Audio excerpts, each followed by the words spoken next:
8장 1절로 15절까지의 말씀 교독해서 읽도록 하겠습니다. 찾으셨으면 아멘. 1절로 15절 교독합니다. 여호와께서 마므레의 상수리 나무들이 있는 곳에서 아브라함에게 나타나시니라. 날이 뜨거울 때에 그가 장막문에 앉아 있다가 눈을 들어 본즉 사람 셋이 맞은편에서 서 있는지라. 그가 그들을 보자 곧 장막문에서 달려나가 영접하며 몸을 땅에 굽혀 이르되 내 주여 내가 주께 은혜를 입었사오면 원하건대 종을 떠나 지나가지 마시옵고 물을 조금 가져오게 하사 당신들의 발을 씻으시고 나무 아래에서 씻소서. 내가 떡을 조금 가져오리니 당신들의 마음을 상쾌하게 하신 후에 지나가소서. 당신들이 종에게 오셨음이니이다. 그들이 이르되 내 말대로 그리하라. 아브라함이 급히 장막으로 가서 사라에게 이르되 속히 고운 가루 세 쌀을 가져다가 반죽하여 떡을 만들라 하고 아브라함이 또 가축대 있는 곳으로 달려가서 기름지고 좋은 송아지를 잡아 하인에게 주니 그가 급히 요리한지라. 아브라함이 엉긴 젖과 우유와 하인이 요리한 송아지를 가져다가 그들 앞에 차려놓고 나무 아래에 모셔 섬에 그들이 먹으니라. 그들이 아브라함에게 이르되 내 아내 사라가 어디 있느냐 대답하되 장막에 있나이다.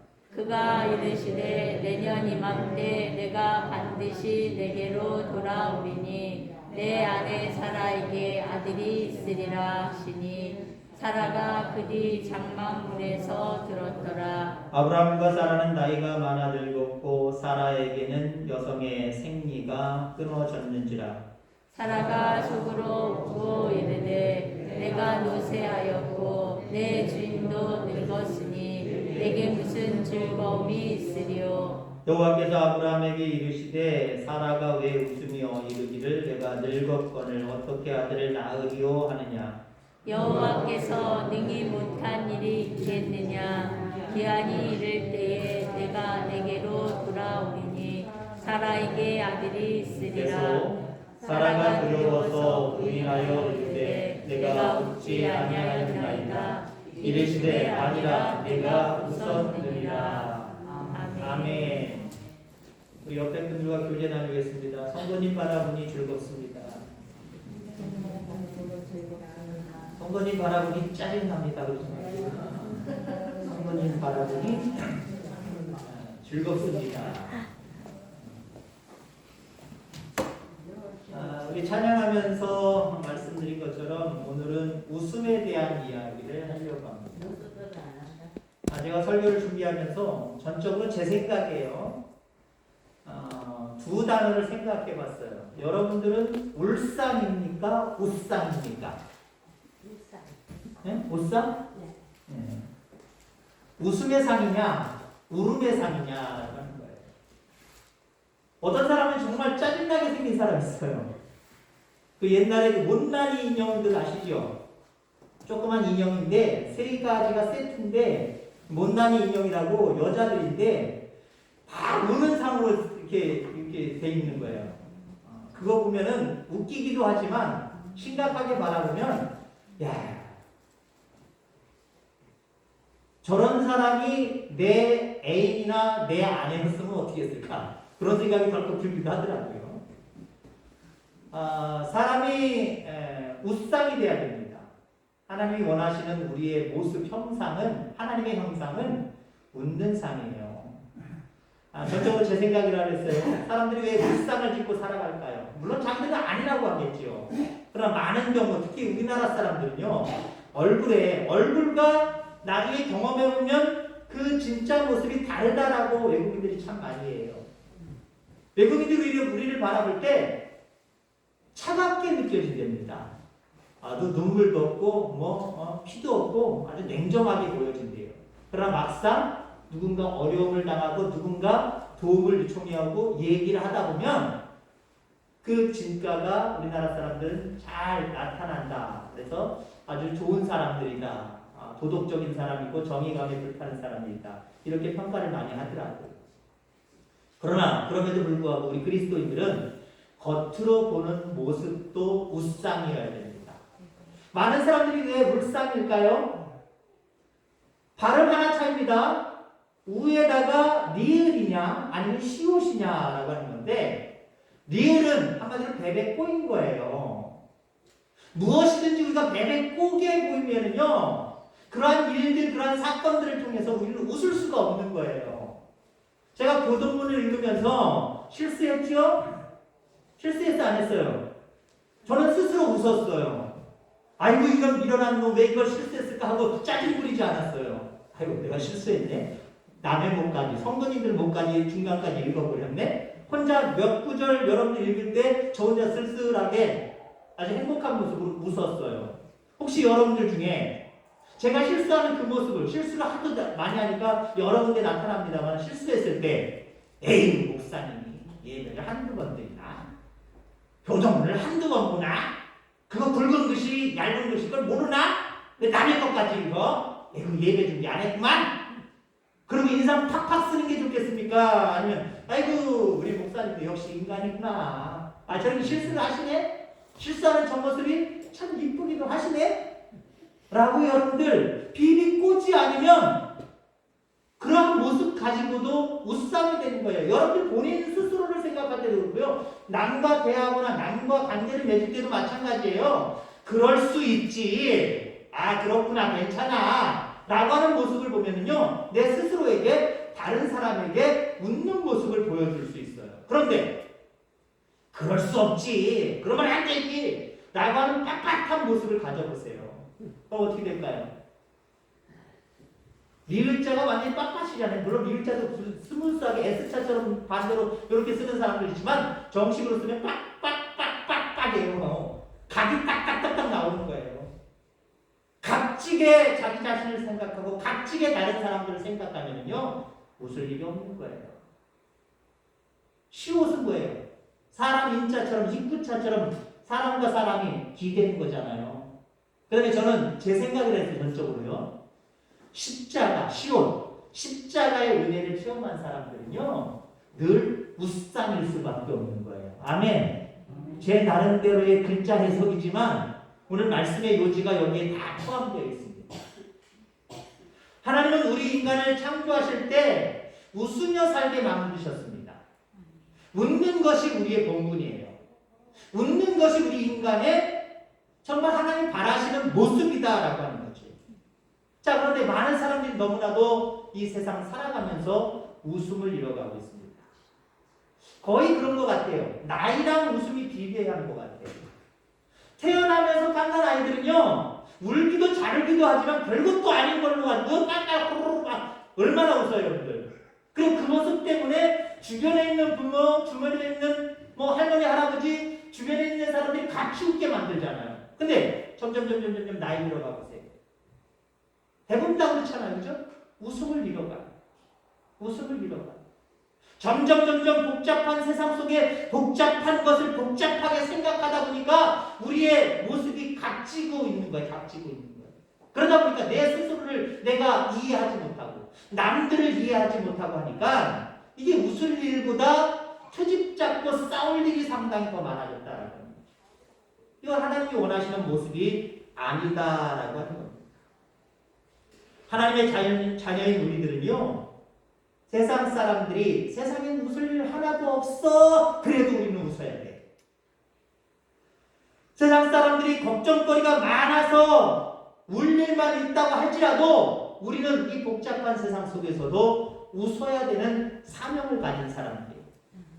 내가 하는 모든 일이 다 내 뜻대로 안 된다고 할지라도 울상지어서 살아가는 사람들이 아니라 이 모든 것도 하나님의 때가 되면 되리라 라고 하는 믿음을 가지고 지금부터 웃는 모습을 가지고 살아가야 됩니다. 자, 우리는 하나님 때문에 웃어야 하고 하나님 때문에 웃고 사는 존재이어야 됩니다. 늘 여러분들 속에 웃음이 가득하게 되기를 주의 이름으로 축원합니다. 나아가서 내가 스스로 웃으며 살아가야 되는 존재이지만 나를 통하여 많은 사람들을 웃게 해야 될 사명이 우리에게 있는 거예요. 사실 인간 자체를 놓고 바라볼 때 웃을 일이 어디 있어요? 점점 쇠약해져서 육신이 쇠약해져서 죽을 만 앞에 있고 그들은 모르지만 영원한 사냥이 그들을 앞에 두고 있고 기다리고 있고 웃을 일이 어디 있어요? 그런데 예수 그리스도의 십자가의 은혜 가운데 살아가는 우리들은 웃을 일이 가득하잖아요. 이미 나를 구원해 주셨고 앞으로 내 인생 여정 마지막까지 하나님이 나와 함께 해주실 것이고 그것으로 끝나는 것이 아니라 이것보다 더 영원한 세상을 우리에게 천국에서 살게 하실 거잖아요. 그럼 우리는 웃을 수밖에 없고 인간적인 여러 가지 일들을 통해서 웃을 수 없는 상대방, 다른 사람들, 이웃들 그들을 웃게 만들 필요가 있다는 거죠. 그 사명이 우리에게 있다라고 하는 겁니다. 하나님은 우리를 웃게 하시는 분입니다. 오늘 본문에 아브라함과 사라의 이야기가 나옵니다. 결혼했습니다. 얼마나 기뻤을까요? 얼마나 정말 좋은 결혼 생활, 행복한 결혼 생활을 꿈꾸었을까요? 그러나 수십 년이 지나서 이들은 행복할 수가 없었습니다. 특히 사라는 행복할 수가 없었어요. 왜? 그들에게 자녀가 없었어요. 아들이 없었어요. 물론 요즘 시대는 산포현상이라고 해서 여러분들 아는 것처럼 연애 포기, 결혼 포기, 아이 포기.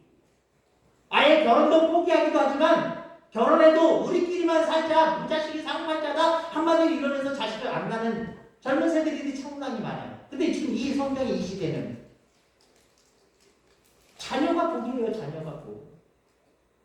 그러니 결혼해서 살아가고 있는 아브라함과 사라 소망이 있고 기쁨이 있고 즐거움이 있어야 될 행복해야 될 이들이 시간이 지나면 지날수록 그들의 마음속에서 행복이 사라지고 있고요. 웃음이 사라지고 있어요. 더군다나 사라는 아브라함도 마찬가지지만 이미 생식적으로 아이를 낳을 수 있는 그런 나이가 지나고 있는 거예요. 자, 그래서 사라는 이러한 자녀의 문제를 해결하기 위해서 자기의 몸종 하가를 남편에게 줍니다. 내 여종을 통해서라도 아이를 생산해야 되겠다는 거죠. 아이를 낳아야 되겠다는 거죠. 그 계획대로 아이를 낳았어요. 그 아이가 이스마엘입니다. 그러면 사라 입장에서 내가 직접 낳지는 않았지만 내 몸종을 통해서 내 남편이 이제 후세대를 받기 때문에 행복해 할 수 있는 것 아니에요? 웃을 수 있는 거 아니에요? 근데 이것도 또 잃어버렸어요. 왜 그러냐면 이 나쁜 하갈이 자기가 종의 신분임에도 불구하고 바깥 주인과의 관계를 통해서 아이를 낳았잖아요. 그럼 겸손하게 뒤로 물러나면 되는데 자기가 주인이 되어버렸어요. 사라를 깔봐요. 업신여겨요. 그러니까 사라는 자기가 직접 아이를 낳지도 못했고 더군다나 앞으로도 낳을 수 없고 이런 것들 때문에 웃을 일이 사라집니다. 그런데 어느 날 이러한 사라에게 웃을 일이 생겼어요. 세 명이 어떤 사람, 여기 세 명이 어떤 사람은요, 한마디로 성부, 성자, 성령, 하나님을 의미하는 거예요. 사람의 형상을 가지고 아브라함, 사라가 있는 곳을 찾아옵니다. 지나가는 객들을 따뜻하게 아브라함이 섬겼어요. 소도 잡고 상당히 정말 정을 다해서 사랑을 다해서 섬겼습니다. 그때 하나님께서 그에게 말씀하십니다. 내년 이맘때 다시 이곳으로 올 건데 그때는 네 아내에게 아들이 있을 것이다 라고 하는 소망적인 말을 선포합니다. 이 말을 사라가 그 자리에서 직접 듣지는 않고 장막 뒤에 숨어서 그 소리를 듣게 됩니다. 이해가 되지 않았을 거예요. 내가 나이 늙어서 생리적으로 이제 아이를 낳을 수 없는 이제 끝나버린 상황인데 어떻게 내가 아이를 낳을 수 있을 것인가? 그 자체가 이해가 안 됐고요. 1년 후에 내가 아들을 낳을 것이다? 수긍이 되지 않았어요. 자, 그래서 믿어지지도 않고 수긍도 가지 않고 속에서 웃음이 나왔다라고 하는 거죠. 그러니까 사라의 이 웃음은요, 정말 행복해서 정말 소망이 넘쳐서 얼굴이 활짝 피도록 깔깔거리고 웃는 웃음이 아니라요, 한마디로 피식거리고 얼굴보다는 마음에서 나오는 웃음이었다는 거죠. 믿지 못하겠다는 거예요. 말도 안 되는 이야기라는 거예요. 그러니까 웃긴 웃었지만 뭔가 쓴 웃음이다라고 이야기할 수 있고요. 어쩌면 비웃음이다라고까지 이야기할 수 있는 이런 웃음을 지었다라고 하는 겁니다. 자, 그러나 우리가 여기서 기억해야 될 것이 있습니다. 어쨌든 나를 둘러싼 환경이 어찌되었든 우리는 하나님 때문에 웃어야 된다는 거예요. 아멘? 환경이 어찌되었든 간에 하나님 때문에 우리는 웃어야 된다는 거예요. 또 하나님 때문에 우리는 웃을 수 있다는 거예요. 그것이 쓴 웃음이든 확신이 없는 웃음이든 허탈한 웃음이든 우리는 하나님과 연결이 되어 있어야 웃을 수 있는 길이 열리는 거예요. 물론 환경은 웃을 수 없는 환경이에요. 그러나 하나님의 말씀과 하나님의 소망과 하나님의 은혜와 하나님과 뭔가 연결이 되어 있어야 됩니다. 이게 신앙이에요. 그 신앙으로 하나님과 내가 연결되어 있다고 한다면 환경은 그대로일지 모르지만 그 환경 속에서 하나님은 우리를 웃게 만드신다는 거예요. 자, 그럼 여러분들 웃을 일 있어요, 없어요? 아유, 힘들어 죽겠어요. 아이고, 고달파 죽겠어요. 웃을 일이 어디 있어요? 환경 보면 바라보면 맞긴 맞아요. 그러나 우리는 하나님과 연결되어 있잖아요. 나의 구주, 구속자, 나의 아버지로 연결되어 있잖아요. 그러면 그 하나님을 생각하면 그 하나님의 은혜 속으로 들어오면은요, 그 환경 속에서도 웃게 만들고 나중에는요 정말 웃게 만드는 거예요. 나중 이야기 좀 이따 하겠습니다만은 오늘 사라가 쓴 웃음을 짓고 부정적인 웃음을 지었지만 나중에 1년 후에 진짜 웃음 짓잖아요. 정말 행복한 웃음을 짓잖아요. 우리 하나님과 연결되어 있다는 거예요. 그러니 하나님과 연결된 그 모습만 가지고도 어떠한 형편에든지 여러분들 웃을 수 있게 되기를 주의 이름으로 축원합니다. 자, 18장 오늘 본문의 말씀이죠. 쓴 웃음입니다. 비웃음입니다. 부정적인 웃음입니다. 근데 21장으로 가보세요. 여러분 시간 되면 한번 집에 가서 찾아보세요. 21장에 가면은요, 아들을 품에 안고 웃는 단웃음으로 바뀌어버렸어요. 활짝 웃는 웃음으로 바뀌어버렸어요. 그리고 5절, 6절을 바라보면은요, 21장 5절, 6절을 바라보면 이렇게 표현되어 있습니다. 제가 예배 시작하면서 여러분들에게 묵상 말씀으로 전해준 말씀이기도 합니다. 6절을 제가 했죠. 근데 아무튼 5절부터 보면 아브라함이 그의 아들 이삭이 그에게 태어날 때에 백세라. 이게 태어난 거예요. 6절 사라가 이르되 하나님이 나를 웃게 하시니 듣는 자가 다 나와 함께 웃으리로다. 아멘. 이 웃음은 어떤 웃음일까요? 장막기에 숨어서 18절의 말씀처럼 아이고 말도 안 되는 소리가 나왔어요. 그 일이 가능할까? 아예 가능 안 해. 아이 근데 저세 사람들은 어디 누구 사람인지 모르지만 와가지고 갑자기 왜 저런 얘기를 하는데? 이런 웃음이란 말이에요. 근데 21장의 웃음은 이게 진짜네? 1년 전에 그 사람들이 말했던 하나님 말씀하신 그 말씀이 진짜네? 야 신기하다. 너무 행복하다. 너무 기쁘다. 이때의 기쁨은 이때의 웃음은요 정말 주체할 수 없는 마음속에서부터 끌어오르는 그 기쁨이었을 거예요. 그 웃음이었을 거예요. 여러분 그렇습니다. 어떠한 형편에든지 하나님과 연결되어 있어 웃으려고 노력하시기 바랍니다. 웃으시기 바랍니다. 그러면 억지로라도 웃는 그 웃음이 진짜 웃음으로 바뀌게 되어 있어요. 예전에 우리 동네 분들 모시고 제가 노인들에게 연세 드신 분들한테 한 시간 정도 게임하면서 말씀하면서 제가 그런 얘기를 했죠. 제가 공부해 본 그쪽 방향으로 웃음에 대한 이야기를 제가 공부한 게 있어요. 사람은요 15초 이상 억지로라도 웃으면 우리의 마음에서 우리의 이 뇌에서 진짜 행복한 일이 있나 보다라고 착각을 해버린대요. 그래서 웃을 일이 전혀 없어도요, 웃음 치료사들이 우리 한번 웃어봅시다. 우리 박수 치면서 훈련시킨 거 보셨어요? 안 보셨어요? 경험해 보셨을 거예요. 지적으로 좀 깨어있는 사람들은 아유 저게 뭔 짓이고 저 주무시라고 진짜 웃겨져? 아유 저런 걸 하냐? 아유 난 안 한다. 아유 노인들이니까 그냥 저 따라하는 거지. 야 나 같은 사람이 저거 따라해? 안 따라해? 그래서 조금 머리 끼어있는 사람들은요 안 하려고 해요.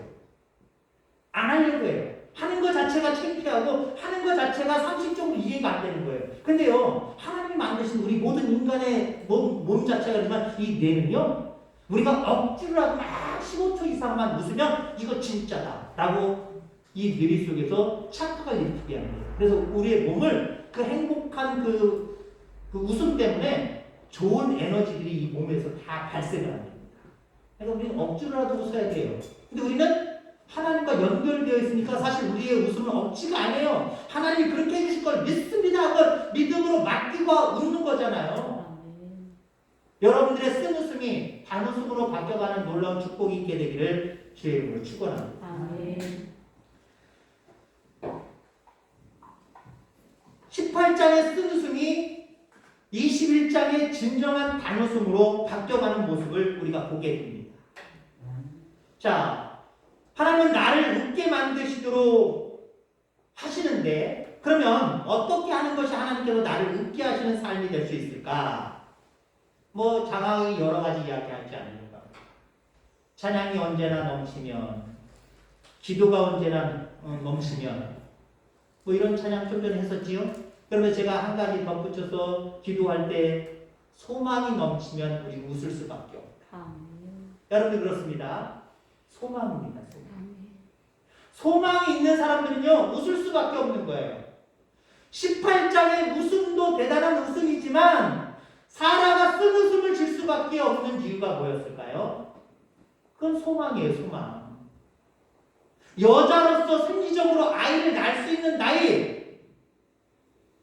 끝나버렸다는 거예요. 소망이 사라졌다는 거예요. 소망이 사라졌는데 저 사람들은 무슨 소리 하는 거야? 내가 아이를 1년 후에 낳을 수 있다고? 말도 안 되는 소리 하고 있어.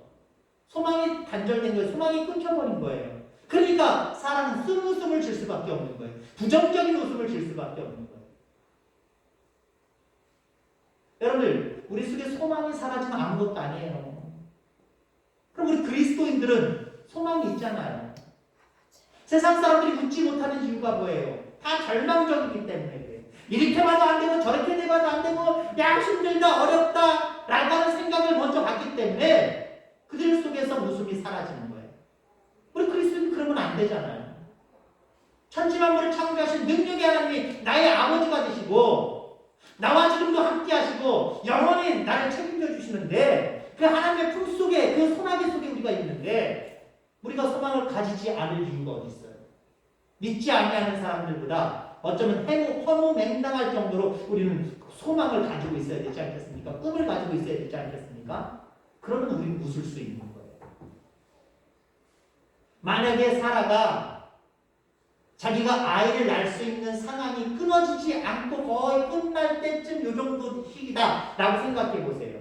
그러면 그 사람들의 이야기가 사실로 느껴지고 정말 장막기에 숨어서 웃음소리가 새어날 정도로 아마 웃었을 거예요. 아 신나라 좋다고 막 웃었을 거예요. 근데 소리 내어서 웃지도 못하고 약간 쓴웃음 부정한 모습으로 웃음 지었던 이유가 뭐예요? 소망이 없기 때문에 그래요. 소망이. 말도 안 되는 소리이기 때문에 그래요. 여러분들 우리도 웃을 수 있습니다. 항상 웃을 수 있습니다. 항상 기뻐라고 하는 말씀처럼 항상 웃을 수 있어요. 항상 웃을 수 있는 이유는 소망이 되시는 하나님 붙들면 되는 거예요. 그 하나님으로 인하여서 우리 속에 소망이 가득 차 있으면 우리는 항상 웃을 수밖에 없는 거예요. 자, 그런데 우리가 속지 말아야 될 것이 있어요. 그것은 인생을 살다 보면 소망인 것 같으나 허망한 헛된 소망일 경우가 상당히 많다라는 거예요. 여기에 속지 마시길 바랍니다. 가짜를 진짜로 알고 품다 부화가 안 될 수도 있어요. 왜 그렇습니까? 무정란이기 때문에. 무정란은 아무리 품어봐야 부가 되지 않아요. 마찬가지로 내가 아무리 소망이 있으면 기뻐하며 즐거워하며 웃으며 살 수 있구나. 내가 소망을 가져야지. 소망을 품어야지. 물론 아예 안 품는 것보다 그래도 소망을 갖는 게 더 희망적이긴 해요. 그러나 표현하자면 하나님의 밭에서 소망을 캘 수 있게 되기를 주의 이름으로 축원합니다. 이 말을 다른 말로 이야기를 하면요, 아무리 이런 소망 저런 소망을 품는다고 해도 그 소망 가운데 하나님의 생명력이 들어가지 않으면 그건 무정란이에요. 아무 소용이 없는 건 아니지만 큰 소용이 없어요. 효과가 없어요. 사람들은 내가 주인은 내 밭에서 소망을 캐려고 합니다. 내 인생은 내 거니까 내가 이렇게 되기를 원하고 저렇게 되기를 원하니까 자기가 갖는 어떤 욕심을 가지고 그렇게 되는 소망을 품는단 말이에요. 여러분들, 이거는 모조품일 수 있어요. 이 소망은 모조품일 수 있어요. 헛된 것일 수 있어요. 오히려 그 소망 때문에 더 죄악의 깊은 수렁으로 빨려 들어갈 수도 있어요.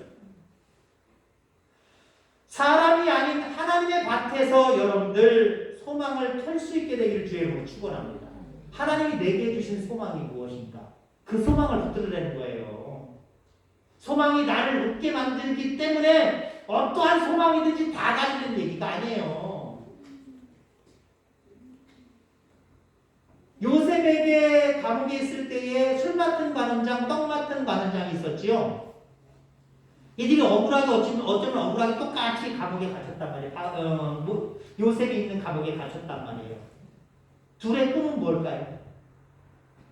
나가는 거죠. 감옥도 나가고 왕에게 다시 총애를 얻어서 떡 맡은 자는 떡 맡은 일로 왕에게 충성을 다하고 술 맡은 자는 술 맡은 일로 왕을 기쁘게 하는 것, 이 일로 돌아가는 것 꿈이 아니겠습니까? 소망이 아니겠습니까? 둘 다 아마 다 그 꿈을 가지고 있었을 거예요. 근데 보세요. 누군 되고 누군 안 됐잖아요. 이거 어떻게 설명할 거예요? 하나님께서 주신 소망을 가진 사람들은요, 반드시 이루어집니다. 반드시 웃게 되어 있어요. 그러나 내 욕심에 가지고 있는 소망을 잘 부화할 수 있도록, 잘 뗄 수 있도록, 필 수 있도록 하는 일들 안 될 수 있어요. 왜요? 하나님이 주신 소망이 아니기 때문에. 그러니까 우리가 소망을 받더라도 하나님의 밭에서 소망을 캐라. 이 이야기는 제가 마태복음 13장 44절의 말씀을 통해서 말씀을 이렇게 하는 거예요. 이 말씀 속에 이렇게 말씀하고 있습니다. 천국은 마치 밭의 감주인 보아와 같으니 사람이 이를 발견한 후 숨겨두고 기뻐하며 돌아가서 자기의 소유를 다 팔아 그 밭을 사느니라 라고 말하고 있습니다. 하나님께서는 당신이 소유하고 계신 믿음의 밭에 보아를 감추어 놓으셨습니다. 그리고 그 땅을 우리에게 빌려주십니다. 그 믿음의 밭에서만 하나님께서 주시는 진정한 보아를 캐낼 수 있는 거예요. 세상의 밭에서 캐는 것 보아 아니에요. 내 욕심 안에서 품은 것이 이루어지는 것, 이거 보아 아니에요. 이게 좋은 일이 아니라는 거예요. 앞서도 얘기했지만 그것이 오히려 더 하나님 앞에 죄가 될 수가 있어요. 하나님의 밭이 중요합니다. 여기 하나님의 밭이라고 하는 말을 다른 말로 얘기하면 하나님의 말씀 앞에서 경건의 삶을 살다가 하나님의 말씀을 통해서 기도를 통해서 내게 주신 꿈이 있단 말이에요. 소망이 있단 말이에요. 그게 말씀의 밭에서 하나님의 밭에서 발견한 소망이 되는 거예요. 이 소망을 품으라는 거예요. 내 욕심에 의한 소망이 아니라 하나님이 내게 분부하시고 내게 약속하신 것이 무엇인지 그걸 발견해내는 거예요. 그리고 그것을 이루어지기를 바라면서 간절히 소망하며 노력하며 캐내는 거예요. 그러므로 하나님의 밭에서 여러분들도 소망을 펼 수 있게 되길 바랍니다. 반드시 이루어져요. 웃을 일이 있게 되어 있어요.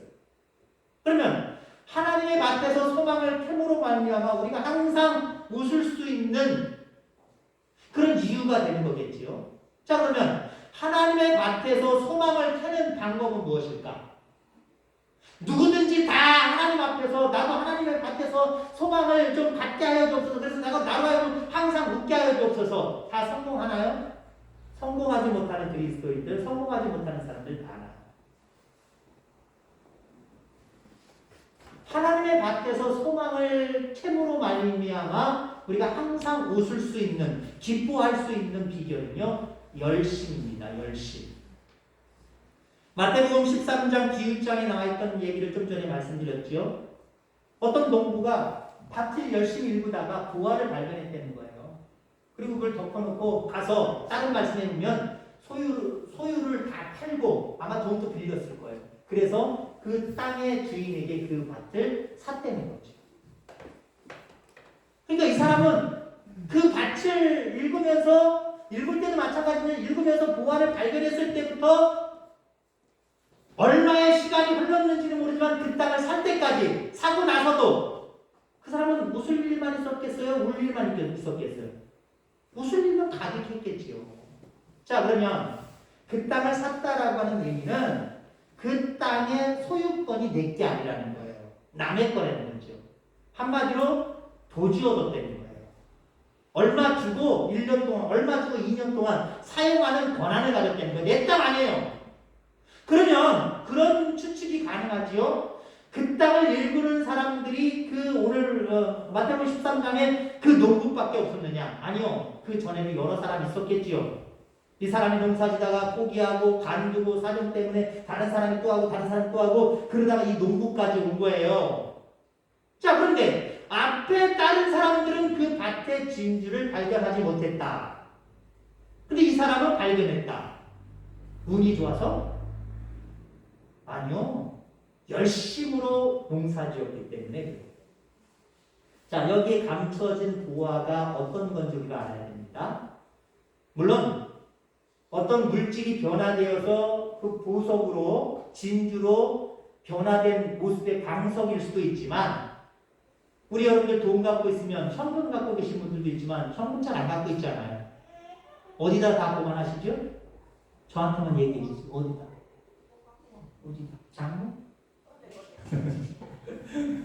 은행에다 보관하잖아요. 그죠? 금융기관에다 보관하잖아요. 이 당시에 마태복음 그 시대에 금융기관 있었을까 없었을까요? 없었어요. 그러니까 이 사람들이 주로 자기의 값어치 있는 것들을 보관하는 방법이 아내에게도 안 가르쳐주고 남편에게도 안 가르쳐주고 집안 누구에게도 안 가르쳐주고 몰래 감춰주는 데가 있어요. 나름대로의 뭐가 있어요. 그러면 그 사람이 갑자기 그걸 얘기하고 죽으면 좋은데 얘기 못하고 죽으면 누구 것이 되는 거예요? 남편이 이러고 죽었다고 생각해보세요. 아내가 몰라요. 집안 친구도 아무도 몰라요. 그럼 거기 계속 감춰져 있는 거예요. 그런 걸 얘기하는 거예요. 그러면 앞에 농사꾼들은 다 발견 못했는데 이 농사꾼을 발견했다? 그 이야기는요. 열심히 팠다는 거예요. 열심히. 다른 사람들은 야 이거 내 돈 아니고 내 밭도 아니고 에이 도지도 요만큼만 주면 되고 그거보다 조금 더 많이 나와서 나 양식만 하면 되니까 슬쩍슬쩍 한 거예요. 슬쩍슬쩍. 호미질을 하고 괭이질을 하기요. 슬쩍슬쩍 한 거예요. 근데 이 사람은요. 깊이 판 거예요. 돌멩이들을 다 읽어내면서 더 계속 파들어간 거예요. 열심히 한 거예요. 내 반일처럼 열심히 일한 거예요. 그러다가 뭔가 덜기덕 걸린 게 있는 거예요. 여러분도 그렇습니다. 우리도 열심히 주를 위해서 기도하고 찬송하고 헌신하고 봉사하고 전도하고 열심히 하시길 바랍니다. 열심히 안 하니까 소망이 없는 거예요. 예수 믿어도 소망이 없는 거예요. 그러니까 웃을 일이 없는 거예요. 그러나 무엇이든 열심히 하다 보면은요 떨떠덕하고 이게 뭐지? 걸리는 게 있어요. 아멘. 좀 걸리시기를 주의로 축복합니다. 열심히 안 하면 안 걸려요. 열심히 하다 보면 걸리는 게 있어요. 괭이가 들어가야 되는데 호미가 들어가는데 안 가고 뭔가 툭 걸리는 게 있단 말이에요. 그럼 뭐지 하고 더 파보다 보니까 어머나 이게 뭐지? 감춰놓은 거예요. 그 자기만 알고 나중에 가서 전재산 아니면 전재산으로 살 수 없는 땅을 때면 의제기 따지기 누구에게든 다 돈을 빌려가지고 그거 산 거예요. 그 산 사람 사고자 할 때부터 사고 난 다음까지 얼마나 기쁨이 충만했을까요? 살아가면서 엄청난 큰 기쁨 속에 그는 살아갔을 거예요. 이 기쁨이 여러분들 가운데 있길 바랍니다. 하나님의 밭에서 여러분 소망케 하시기 바랍니다. 하나님의 말씀을 주야로 묵상하고 경건의 삶에 힘쓰시길 바랍니다. 그리고 하나님을 기쁘시게 하는 많은 일들 가운데 열심을 품으시길 바랍니다. 그래서 뭔가 덜커덕 걸리는 그런 어떤 은혜, 열매, 축복이 여러분들 가운데 가득함으로 말미암아 웃지 말라고 해도 항상 웃을 수밖에 없는 여러분들의 삶이 되기를 주의 이름으로 축원합니다. 기도하겠습니다. 하나님 아버지 감사합니다.